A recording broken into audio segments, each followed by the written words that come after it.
Olá, muito bom dia. 21 de maio de 2018, as principais notícias desta segunda-feira estão aqui na TV Difusora. Polícia Federal prende brasileiros que estavam com africanos encontrados em barco à deriva por pescadores de São José de Ribamar. Eles tentavam de forma ilegal chegar ao sudeste do país. Municípios maranhenses atingidos pelas fortes chuvas recebem auxílio de força-tarefa. Projeto Luzes de Alcântara deixa mais bonito um dos cartões postais do estado em plena festa do Divino. No esporte, Sampaio, Imperatriz e Cordino vencem. No Brasileiro, e Moto perde invencibilidade. Tem também a vitória do Sampaio Basquete. No estúdio, eu converso sobre a 16ª edição da Feira da Agricultura Familiar e Agrotecnologia do Maranhão com o secretário Júlio Mendonça e sobre a política local e nacional com o deputado federal Rubens Pereira Júnior. Essas e outras notícias a partir de agora no Bom Dia Maranhão, que já está no ar.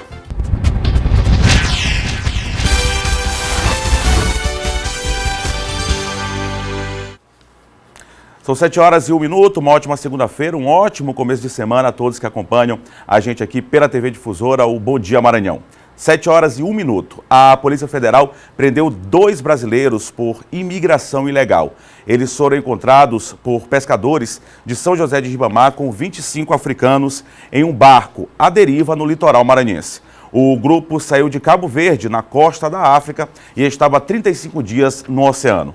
Segundo a Polícia Federal, o destino deles era o sudeste do país. Eles vinham ilegalmente atrás de emprego e no 29º dia enfrentaram uma tempestade que danificou o barco. Os pescadores encontraram o grupo a cerca de 120 quilômetros da costa maranhense. A Polícia Federal também confirmou que eles vinham de 5 países diferentes. São eles Cabo Verde, Senegal, Serra Leoa, Guiné e Nigéria. 2 brasileiros contratados para trazer os africanos de forma ilegal foram presos. Cada um teria pago cerca de $800, no caso aí os tripulantes, mas os brasileiros negaram. Os africanos receberam atendimento médico e estão, por enquanto, alojados no ginásio Costa Rodrigues, aqui no centro de São Luís. Hoje, pela manhã, a Polícia Federal dá detalhes sobre a operação em entrevista coletiva. O governo do estado também confirmou que está acompanhando o caso.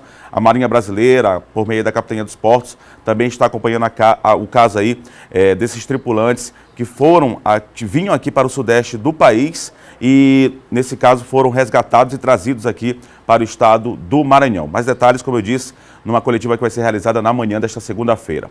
E as fortes chuvas trouxeram grande prejuízo a municípios maranhenses. Em Tuntum, a 372 quilômetros da capital, São Luís, várias famílias perderam o que tinham, mas receberam no fim de semana uma força-tarefa que chegou em boa hora.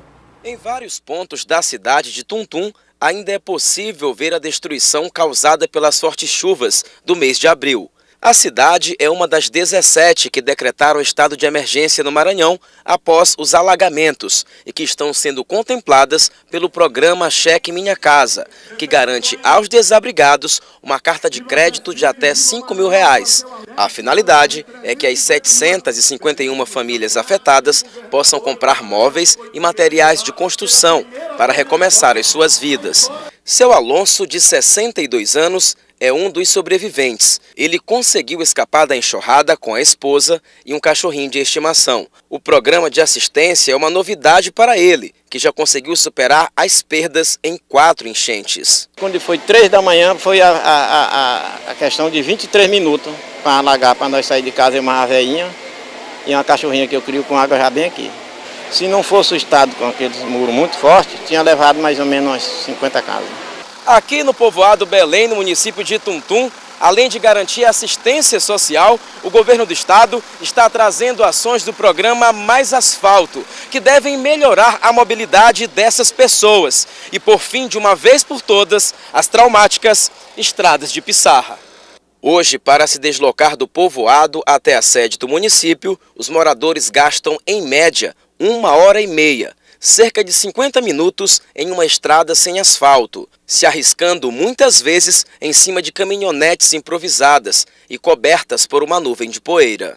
A pavimentação das estradas renova as esperanças de quem por muito tempo se sentiu esquecido. Até que agora está mais melhor, mas antes atrás era muito difícil, mas agora está tendo mais estrada. Pela primeira vez o governo do Maranhão leva recursos para que essas pessoas, que são pessoas simples, pessoas humildes, não é, da nossa cidade, e que sofreram com as enchentes, recebendo um auxílio financeiro para que ele possa adquirir os seus bens. A principal preocupação nossa é garantir que nós tenhamos uma sociedade mais digna para todos, combater a desigualdade social, propiciar acesso a políticas públicas, serviços públicos, é o caminho para que a gente tenha uma sociedade mais justa e, por isso mesmo, uma sociedade em paz. Então, quando nós estamos trazendo essas ações, nós estamos valorizando a cidadania, respeitando as pessoas e contribuindo para a gente ter uma sociedade melhor para todos. Justiça social feita por meio de parcerias que visam garantir qualidade de vida aos maranhenses. Vários povoados receberam o asfalto, está se recebendo parceria na infraestrutura e também na parceria das políticas públicas que Tuntum executa. O governador tem feito isso em todas as regiões do Maranhão e aqui em Tuntum não ia ser diferente. Por isso estamos aqui para apoiar e também para pactuar essa luta que é uma luta permanente. São 7h06. Confira agora o nosso Giro de Notícias. Mais de 1 milhão de estudantes se inscreveram para o Exame Nacional do Ensino Médio, o Enem. As inscrições se encerraram na última sexta-feira e agora os estudantes têm até a próxima quarta-feira para pagar a guia de recolhimento da União. Os alunos de escolas públicas são isentos do pagamento. Para os demais, o valor da taxa é de R$ 82,00 e pode ser pago em agências bancárias e dos Correios, Internet Bank e lotéricas. 6 toneladas de maconha prensada foram incineradas após uma operação conjunta entre as polícias militar e civil no município de Santa Luzia. A droga foi encontrada nesta sexta-feira no povoado Faísa, zona rural da cidade. No local, os policiais também encontraram 3.000 pés de maconha, que também foram incinerados. De acordo com a polícia, toda a droga apreendida já estava preparada para ser comercializada. As investigações foram iniciadas meses atrás. Pois é, agora vamos saber as principais notícias da região tocantina com Luiz Carlos Lima, direto de Imperatriz. Muito bom dia, Luiz. Bom dia, Eduardo. Bom dia a todos. Olha, a Diocese de Imperatriz promoveu nesse fim de semana um animado passeio ciclístico. O evento faz parte das celebrações do Corpus Christi.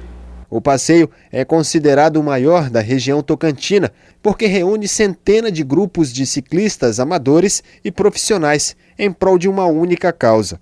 O passeio, intitulado de Passeio da Paz, mostrou outra forma de evangelizar. Eu não queria vir, mas agora não quero sair mais, cara. Bom demais. Estou feliz, viu? É importante porque a partir do lazer vai se unir também o espiritual. Importante isso, muito grande para a vida daquele que quer um dia a saúde do corpo e da alma. Bom, e depois de passar aqui na frente da igreja de Santo Antônio, os ciclistas agora pegam a rua Floriano Peixoto em direção à igreja de Santa Teresa d'Ávila. E depois de lá, eles vão para a Praça de Fátima e assim concluem o passeio ciclístico de Corpus Christi 2018.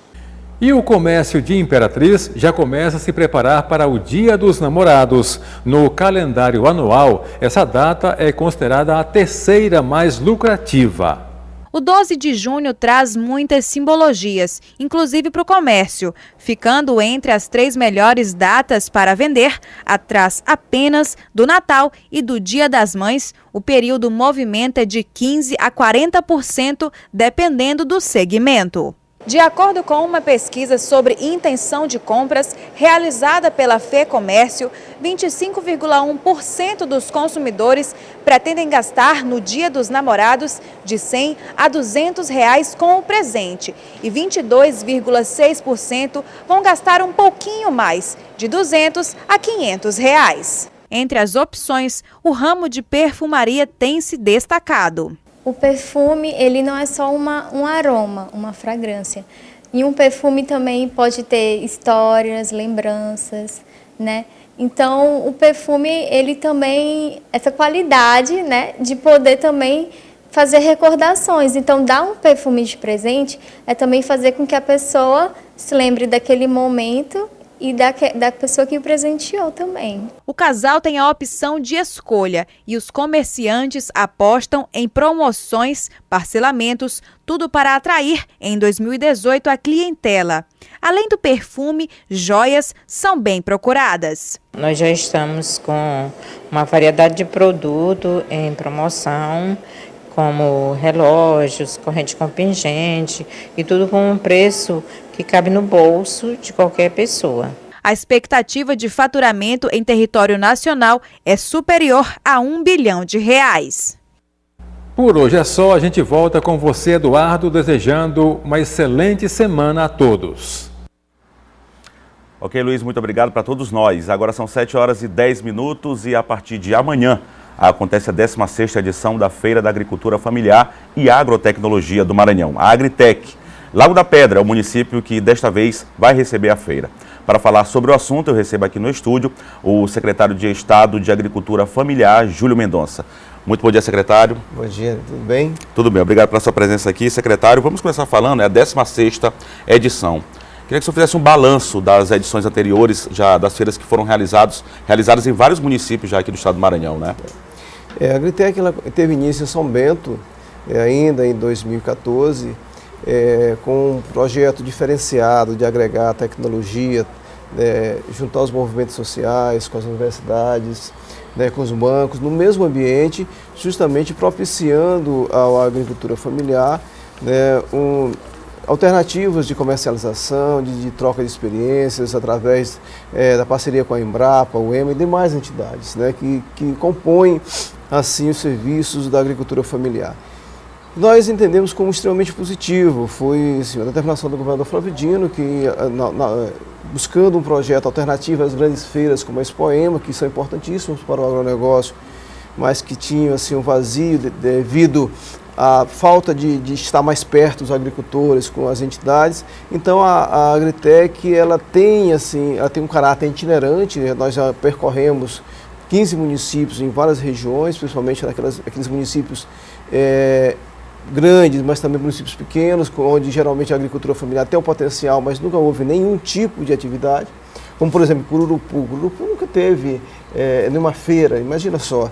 Lá é um município que deve ter muitas famílias de agricultores. Muitas famílias, agricultores, pescadores, que não tem como comportar uma Expoema, não tem como comportar um evento nesse caráter. Então, há justamente uma região de muitas áreas quilombolas, e aí a Feira da Agricultura vem justamente para preencher esse vazio, fazendo com que a agricultura familiar comece a dialogar com a perspectiva de mercado, de qualidade de produtos, observando essas experiências, os cases de sucesso no Estado e fazendo com que o agricultor, tomando conhecimento que tem um outro companheiro que está em melhor situação, já comercializando, gerando um emprego, sustentando sua família, o agricultor consegue se ver também naquele outro agricultor e com isso desperta para a possibilidade de melhorar a sua qualidade de vida, a sua produção. O senhor falou dessa parceria, secretário, envolvendo o governo do Estado e outras instituições como a Embrapa, a Sebrae, a própria Universidade Estadual do Maranhão, mas também essa parceria acontece com outros órgãos do governo do Estado, né? A Agritec não é mais uma feira do sistema da agricultura familiar. Ela é uma feira de várias entidades, várias instituições, como o PROCON, a Secretaria de Saúde, a Secretaria de Meio Ambiente, onde lá nós damos orientação sobre a questão ambiental, sobre a tirada do cadastro ambiental rural. Em relação à questão do Viva PROCON, tem emissão de carteiras também, né? Emissão de carteiras, documentos. Nós temos o planetário também, que é onde as crianças conseguem ter atividades lúdicas. Então, são várias instituições que naquele ambiente proporcionam um clima de festa, de aprendizado e, acima de tudo, de congressamento e troca de experiências. Em relação a essa questão do apoio que é dado, do incentivo que é dado às famílias que lidam com a agricultura familiar, tem que a questão da emissão de títulos de terra, capacitação desses agricultores. Fala um pouquinho dos trabalhos que são desenvolvidos nesta área.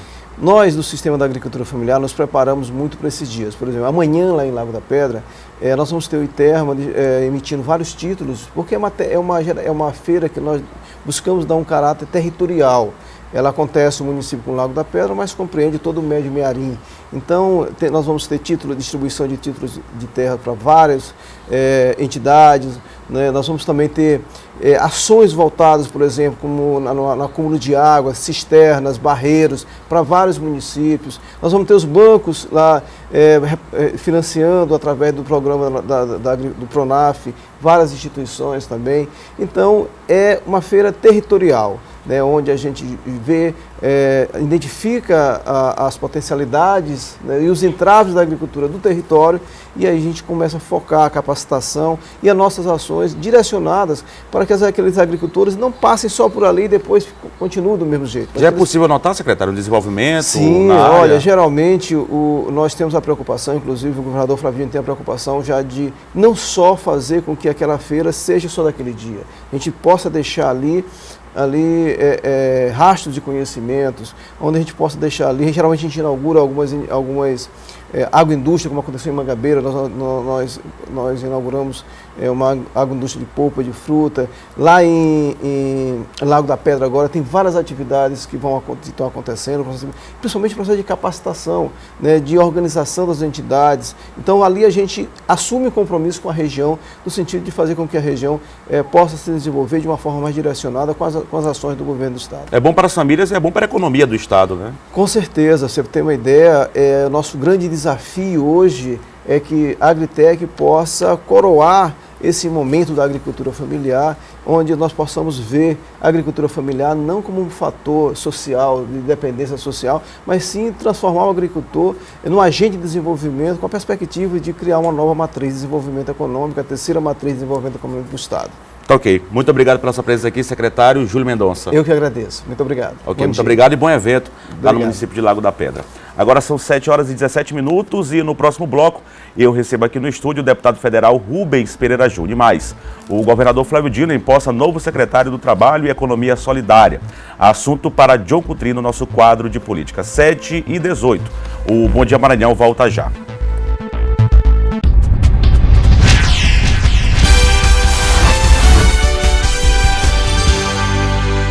São 7h20, o Bom Dia Maranhão está de volta e aqui no estúdio já recebo o deputado federal Rubens Pereira Júnior. Muito bom dia, deputado. Bom dia. Deputado, a gente vai começar falando sobre, a gente conversou inclusive com o deputado federal Everton na semana passada sobre essa urgência da votação, sobre a criação desses novos municípios. Foi aprovada aí a votação em regime de urgência. Pode ser que seja votado até amanhã, né?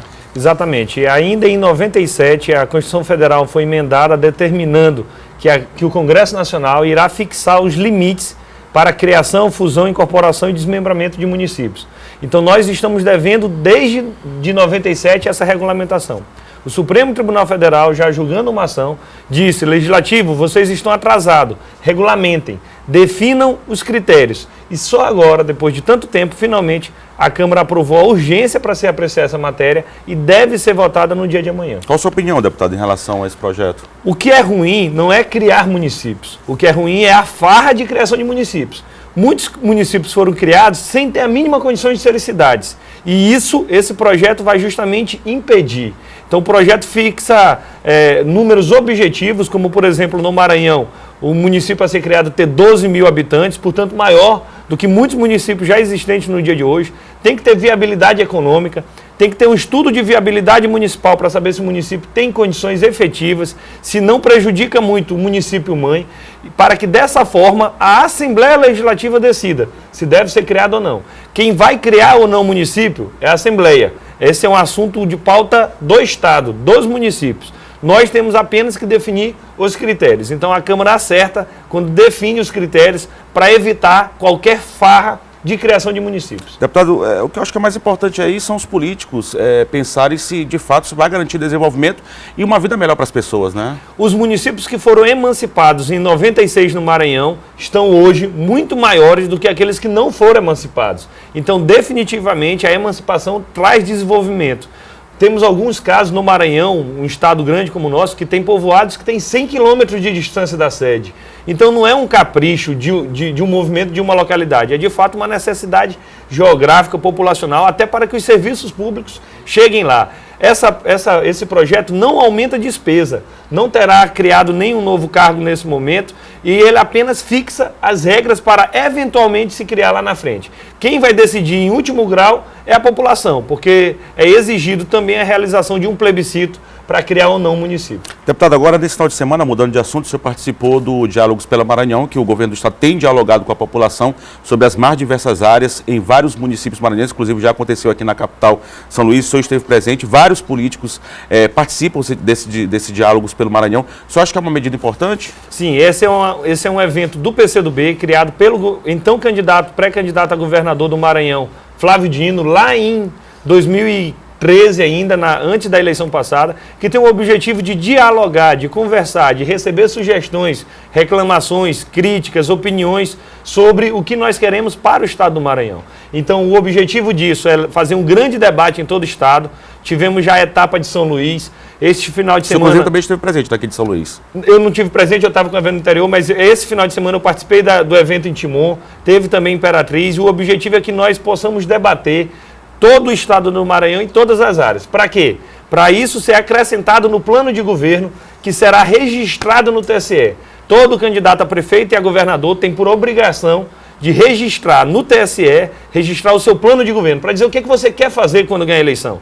E o mais importante nesse caso é que o governador Flávio Dino é um grande avalista desse plano de governo. Afinal de contas, dentre todos os governadores do Brasil, ele foi, segundo o portal G1, aquele que mais cumpriu as promessas da eleição de 2014, cumprindo 92% das promessas de 2014. Então é importante este debate, porque, de forma democrática, nós construímos o que queremos e temos a certeza de que será implementado na próxima gestão. Deputado, essa semana o senhor vai acompanhar aí uma inspeção que vai acontecer na BR-226, que liga Presidente Dutra a Timon, que é um importante trecho aqui no estado do Maranhão. Essa inspeção vai acontecer essa semana, não é isso? Exatamente. A 226 é uma lenda do estado do Maranhão, que é prometida já há mais de 40 anos.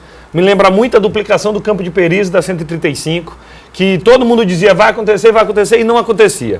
Com muita luta da bancada federal do Maranhão, nós colocamos uma emenda impositiva para garantir, impositiva porque ela sai de verdade, para garantir a execução da obra. A 135, o primeiro trecho já foi concluído, está duplicado o Campo de Peris hoje até o elevado lá em Bacabeira.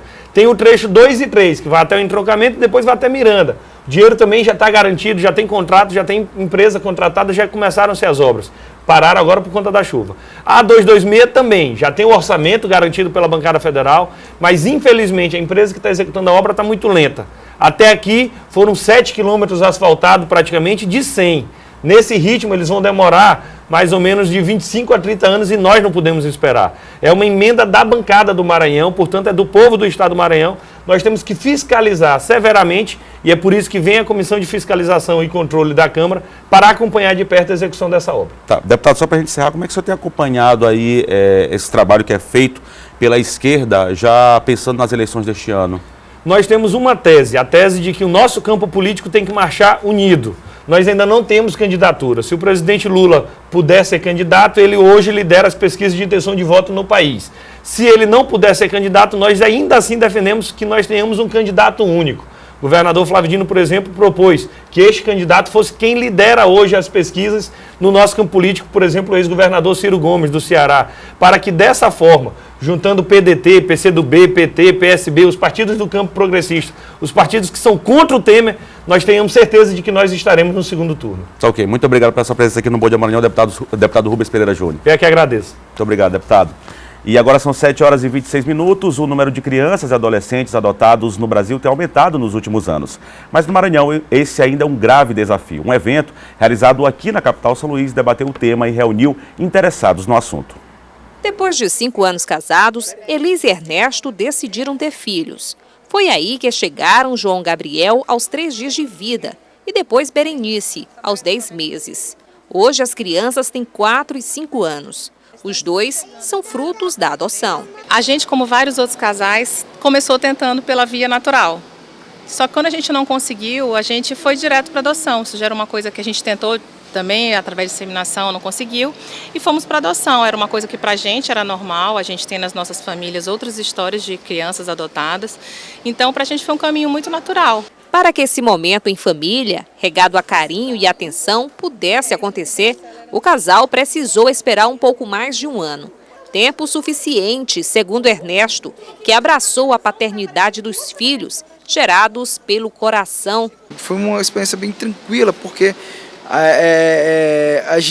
Deu bastante tempo a gente pensar se realmente era isso que a gente queria, se não era um rompante da gente de querer ter um filho. O casal ainda tem pretensão de aumentar a família. Precisa ser muito bem discutido pelo casal, ou mesmo pensado muito bem, porque como já existe adoção de solteiros, de ser muito bem amadurecido, para não ser traumático. No ano passado, 11 crianças foram adotadas em São Luís e este ano apenas 3.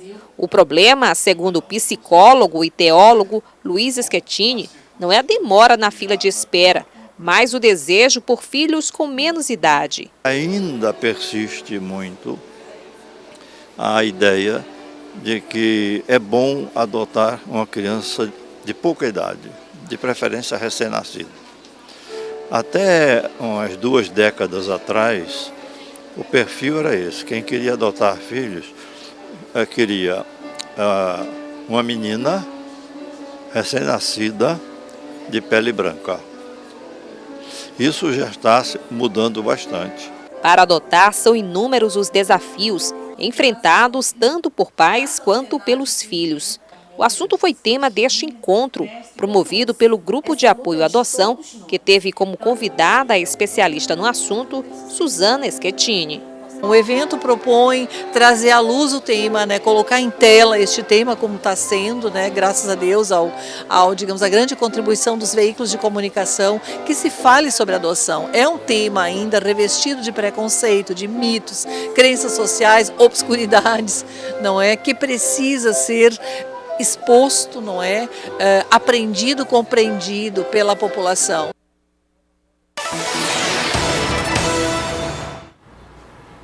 Sete horas e 30 minutos, eu recebo aqui no estúdio do Bom Dia Maranhão, o John Coutrin, para a gente conversar sobre política. Muito bom dia, John. Boa semana também. Boa semana, Eduardo. Boa semana a todos que nos assistem neste momento. John, a gente começa sobre uma notícia aqui que, inclusive, eu falei já no bloco anterior, que o governador Flávio Dino, ele deve empossar o novo secretário do Trabalho e Economia Solidária já hoje, nessa segunda-feira, né? É isso mesmo, Eduardo. Daqui a pouquinho, às 9 horas, no Palácio dos Leões, o governador Flávio Dino empossa o novo secretário de Trabalho e Economia Solidária. Ele é o Hernando Macedo, ex-prefeito de Dom Pedro. O Hernando Macedo também é irmão do deputado Fábio Macedo. O Hernando hoje é filiado ao PDT e deve ali assumir a Secretaria de Trabalho depois que o Julião Amin foi ali para a Câmara Federal. Então o Hernando tem esse papel agora de conduzir a pasta de trabalho e também de economia solidária. E a posse daqui a pouquinho, Eduardo, a partir das 9 horas ali no Palácio dos Leões, ali será empossado Hernando Macedo aí nessa função, claro, com a presença ali do governador Flávio Dino, diversos deputados, secretários, ou seja, a base ali de apoio do atual governo. E desse final de semana, né, John, outra notícia que repercutiu aí é que a Rosiana Sarney parece que vai confirmar sua candidatura, inclusive hoje está prevista uma reunião, né? Eduardo, a informação que se tem é que daqui a pouco também, hoje, segunda-feira, haverá uma reunião agora pela manhã, ali na casa da família Sarney no Calhau, onde ela deve anunciar, ali a seus partidários, amigos, membros do seu grupo político, que será candidata a governadora do Maranhão. Nós falamos aqui muito tempo, Eduardo, de que havia um impasse de que se a Rosiana seria ou não candidata ao governo. Havia muita pressão de alguns familiares para não ser candidata, mas, por outro lado, há em questão a sobrevivência do grupo político, do grupo Sarney. Tem tratado muito isso, né, John? E depende da própria Rosiana. Nós sabemos aqui uma eleição difícil este ano e a ex-governadora Rosiana Sarney tem que ser candidata até para ajudar a eleger o próprio irmão, o Sarney Filho, que é pré-candidato a senador. E o próprio Sarney Filho, o próprio pai, o senador José Sarney, cobrava a Rosiana: olha, você tem que ser candidata. Se você não for, nós corremos o risco de eleger nem um governo e nem um senador, porque precisa de uma chapa forte para que pelo menos eles consigam eleger um senador do lado de lá, já que lá tem o Sarney Filho e tem o senador Aissu Lobão concorrendo pela chapa aí do grupo Sarney, que devem ser cabeçados com a ex-governadora Rosiana aí como candidata a governadora. Então, daqui a pouquinho tem essa reunião ali na casa do Calhau da família Sarney, e ela deve reunir os membros do seu grupo político para anunciar que tomou uma decisão que será candidata ao governo do Maranhão. E aí, Eduardo, ela fez algumas imposições. Na semana passada, ela estava viajando aos Estados Unidos, a ex-governadora Rosiana, chegou por volta de quinta-feira ao Maranhão e aí ela se reuniu ali para bater o martelo ou não em relação à sua candidatura. E ali, Eduardo, ela fez umas imposições. Por exemplo, ela quer o controle do MDB, que é o seu partido, porque ela quer o controle do MDB. Está atualmente com o senador João Alberto, né? Isso, ela quer o controle do MDB para ter o controle do fundo partidário do partido.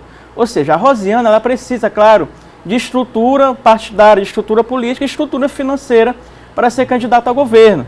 É a primeira vez que ela concorre sem ser no governo. É a primeira vez que a ex-governadora Rosiana Sarney irá disputar uma eleição sem aí estar com a máquina na mão. Então ela fez uma série de exigências, pediu o controle do MDB. Hoje o partido é dirigido pelo senador João Alberto, o senador João Alberto, inclusive, que não será mais candidato a nada este ano, porque teve que ceder vaga para o Sarney Filho, candidato a senador.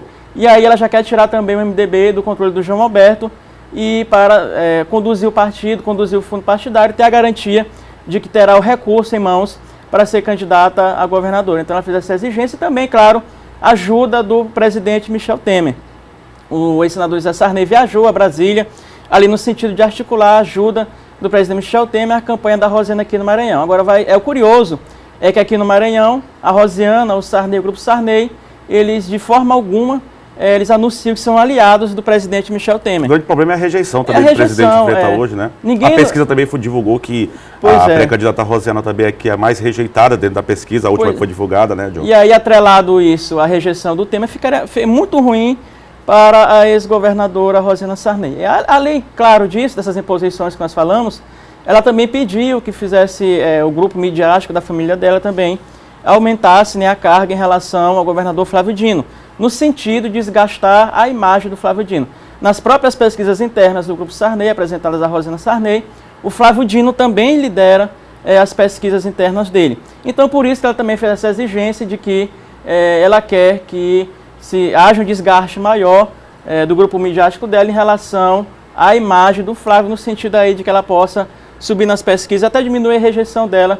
Então essas foram as exigências e hoje, daqui a pouquinho, tem essa reunião ali na casa do Calhau, ali da família Sarney, onde ela deve reunir deputados, deve estar presente o senador João Alberto, o Edson Lobão, o Lobão Filho, ali o Ricardo Murat, quem sabe, também presentes, ali o Sarney Filho, para que ela anuncie oficialmente que será candidata ao governo Maranhão e também a segunda etapa de visita aí pelos municípios maranhenses, a incursão que ela faz aí pelos municípios antes de iniciar a campanha. Tá, John, só para a gente finalizar, um assunto que vem sendo muito debatido nacionalmente, inclusive está previsto protestos para hoje por parte de caminhoneiros, importos também, que é a questão do aumento do preço do combustível. Hoje pela manhã já tem posto cobrando aqui R$ 4,10, ultrapassando os R$ 4,00, a gente pôde acompanhar, e já foram vários, só desde o mês passado, passando os R$ 4,00, tem estado, por exemplo, o Acre já está mais de R$ 5,00 o preço da gasolina. Está previsto hoje uma reunião entre Temer, o presidente Temer, e ministros, né? Ele deve reunir os ministros ali, o Padilha, o Moreira Franco, para decidir sobre esse aumento sucessivo da gasolina. Muita gente, Eduardo, é importante destacar, quando era Dilma, todo mundo ia para as redes sociais, ia para a rua, bater panela, e agora está a mesma situação do governo Dilma, aumento de gasolina sucessivos. Agora a Petrobras adota uma tática de aumentar os preços da gasolina de acordo ali com o aumento do petróleo e também do câmbio. E aí, cada dia é um aumento diferente. Então, aí isso tem provocado aumento da gasolina todos os dias. E a solução, por enquanto, é a diminuição dos impostos, Eduardo. Do COFINS, outros impostos ali relacionados à gasolina. E o Temer tem que dar uma solução, porque ninguém mais aguenta pagar R$ 4,00 de gasolina em outros estados. Lembrando que o Maranhão ainda paga o menor preço da gasolina, mas ainda é altíssimo, que é R$ 4,00 e pouco. Em outros estados já chega a R$ 5,00. Então, que o presidente Temer ele tenha piedade, né, dos brasileiros, dos maranhenses, e decida realmente diminuir esse preço da gasolina que está altíssimo. Situação insuportável realmente. Valeu, John, muito obrigado, até amanhã. Até amanhã, e daqui a pouquinho nós estamos no Ponto e Vírgula, Eduardo, a partir das 18h, 6h da tarde, na Difusora FM. E também um abraço para a cidade de Barra do Corda, que a partir de então está nos acompanhando lá no canal 7, na TV Barra do Corda, TV Difusora. Muito bom. Valeu, John, muito obrigado. Um abraço. E agora são 7h37. No próximo bloco, Sampaio, Imperatriz e Cordino vencem. E o Moto perde a invencibilidade no Campeonato Brasileiro. E mais, projeto fruto de parceria entre o poder público e o setor privado deixa Alcântara mais bela em plena festa do Divino. 7h38, o Bom Dia Maranhão volta já.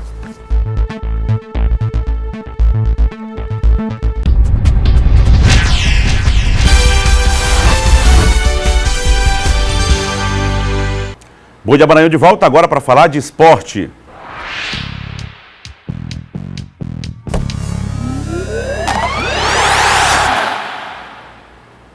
Aqui comigo já Laércio Júnior. Muito bom dia, Laércio. Bom dia, Eduardo. Boa semana também para você, Laércio.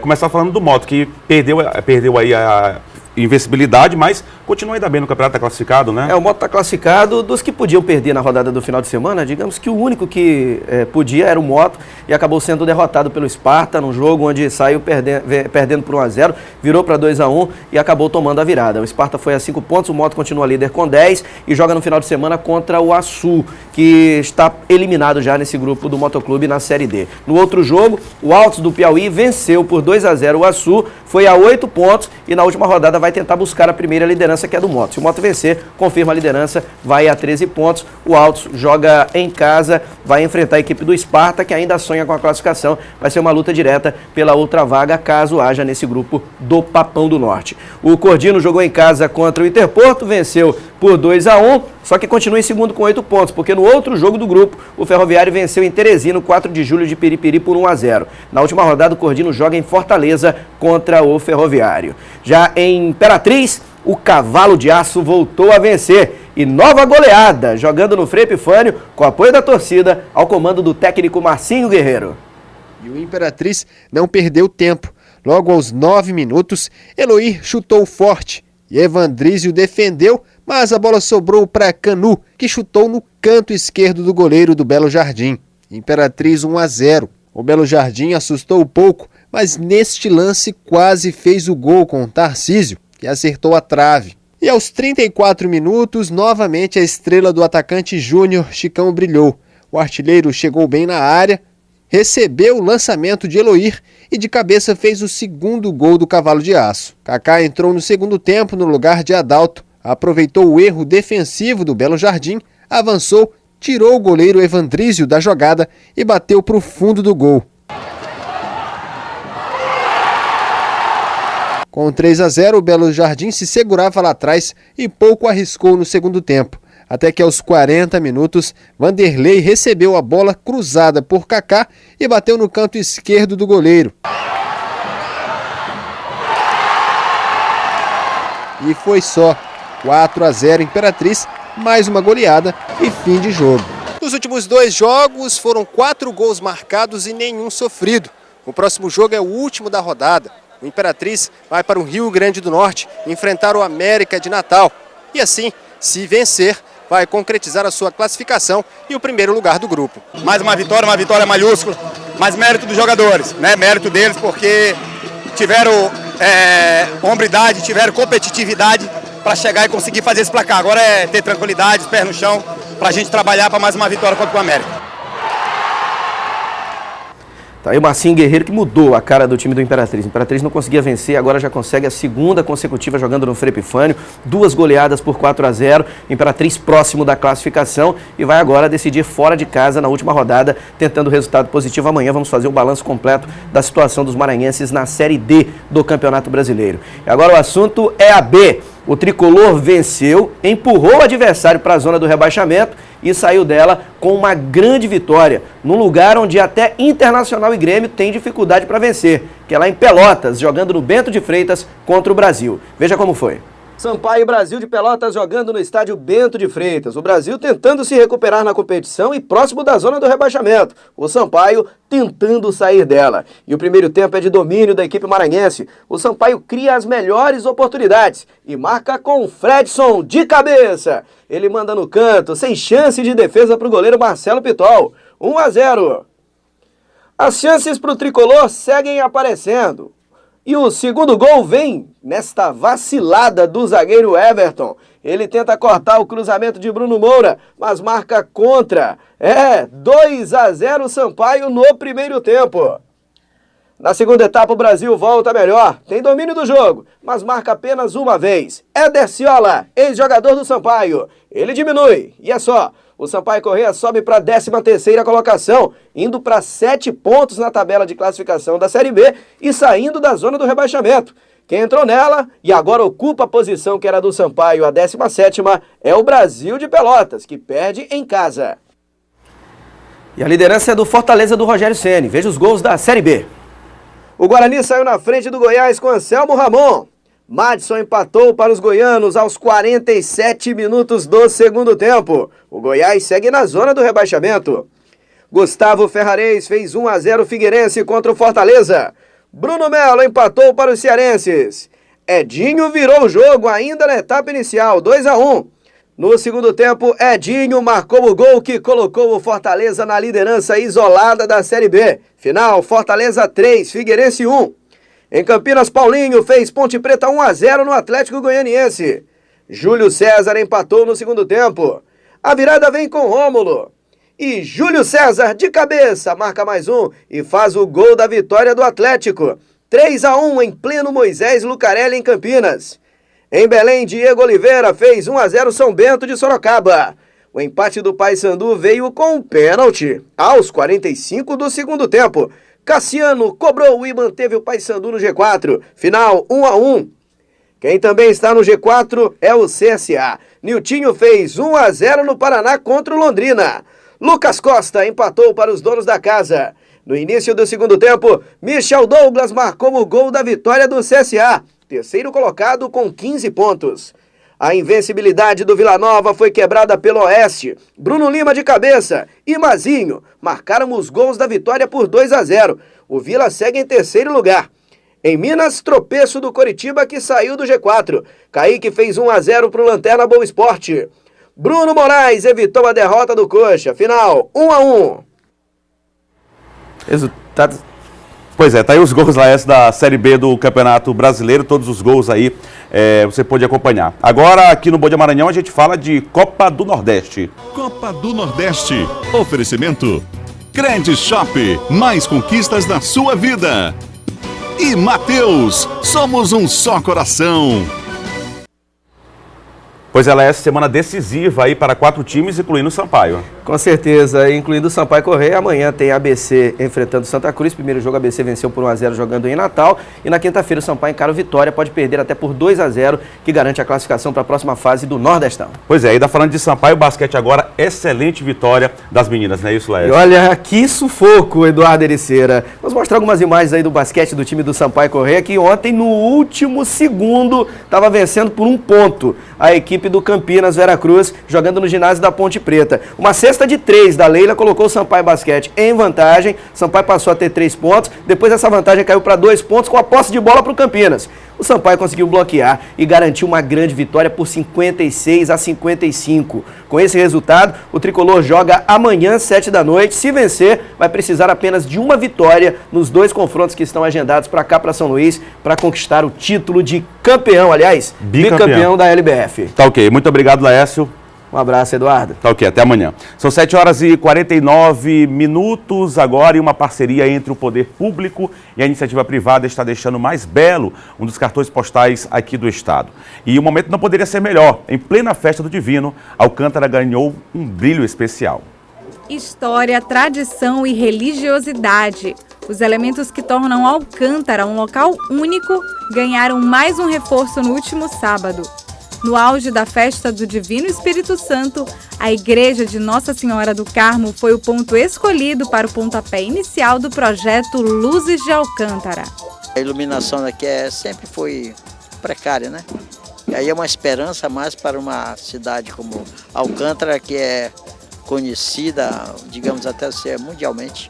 Seja em um palco teatral, seja na fotografia, a iluminação é um dos principais elementos a compor a magia da cena. O projeto Luzes de Alcântara vai dar passos definitivos nesse sentido. Modernizar a iluminação de sobrados, casarões e igrejas.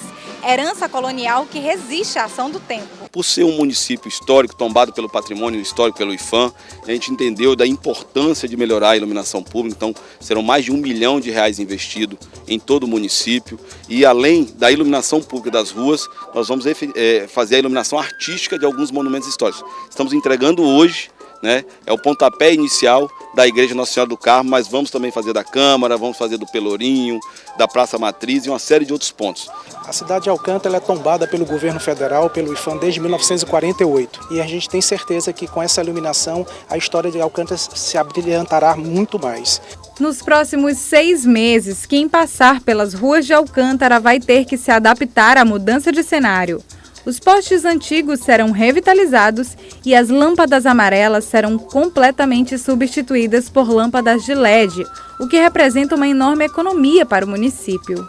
Hoje a gente tem uma conta de iluminação deficitária, então com a implantação desse projeto, substituição por lâmpada de LED vai trazer uma economia em torno de 60% da nossa conta de iluminação pública. Isso é bom para o município de forma financeira e também bom porque a gente vai potencializar ainda mais os nossos monumentos históricos com a iluminação artística. A mudança foi aprovada pela alcantarense Dolores Mariana, que reforçou a questão da segurança. É uma oportunidade muito grande, porque a igreja, a energia que nós tínhamos, fica aqui escuro. Em Alcântara agora já não é uma cidade tão calma. Finalizando o dia de festa, a igreja de Nossa Senhora do Carmo finalmente revelou suas novas luzes, ao som das caixeiras do Divino Espírito Santo e abençoadas pelo padre da paróquia. A frente da igreja mostra a luminosidade da fé do povo alcantarense, dessa cultura e dos vários visitantes que nós temos. E a igreja, nessa qualidade de luminosidade, quem está em São Luís vai enxergar. A igreja de Alcântara está ligada. Belíssima iluminação, um projeto que vai também iluminar outros pontos turísticos. A cidade de Alcântara que tem uma importância histórica aqui no estado do Maranhão. E o Bom Dia Maranhão fica por aqui. A todos uma ótima semana. Até lá.